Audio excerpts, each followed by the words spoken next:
So, hi guys, Tim here doing another military history video for you today, and this one will be on quite a missed regiment, you know, if you can say that, quite missed and overlooked. And again, it takes a similar path as the Suffolk Regiment, the oldest and not the oldest, but one, up there in the oldest regiments, but because not the official oldest. Yeah, it's the Norfolk Regiment. And now, without further ado, I'll just get started. The Norfolk Regiment was formed or established in 1685 under a guy called, a guy called Henry Cornwell. Yeah, Henry Cornwell, in 1685.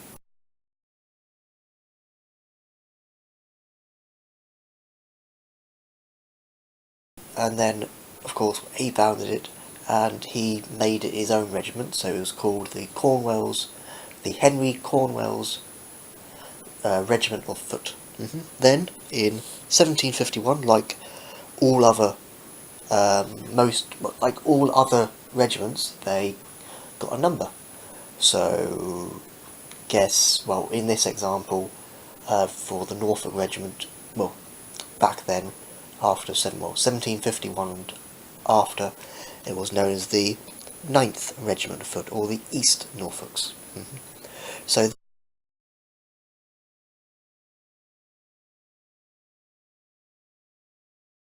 then, it went all the way through until a good, say, 1881, after the Childers Reform. And as I've said in earlier videos, the Childers Reform was established by a guy called Hugh Childer, who was quite a big top guy in the military, and he wanted to reform and amalgamate regiments and units and all that, and make, all that.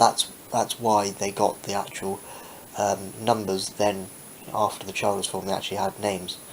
So then, after 1881, after the Childers Reform, the 9th Regiment of Foot, East Norfolk, was known as more commonly the Norfolk Regiment, and that served up right through the First World War.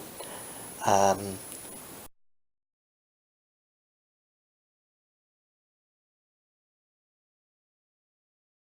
then during the Second World War, it got so many kind of mention dispatches, honours, it changed its name to having the Royal prefix on the start, so it became the Royal Norfolk Regiment.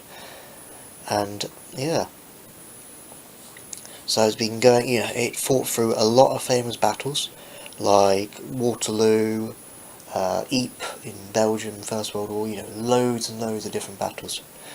But yeah, it is a regiment really overlooked, which is a bit sad, because it's not as famous as, say, the Suffolks, things like that, which I have done a previous video on. And this example actually is my First World War example. Now, to tell the difference between a First World War Norfolk Regiment cap badge and a Second World War one is of course the First World War one.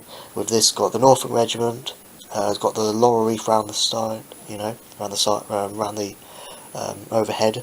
But the Second World War version doesn't have the title or the kind of laurel wreath type. It just has the figure head in the middle, but it, of course, expanded a little bit, and of course still has the pin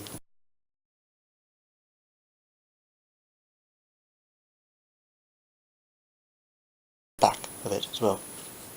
But yeah, it's one of the nicer cap badges in my collection. So yeah, that has been a little, a history on the Norfolk Regiment. So, see you guys.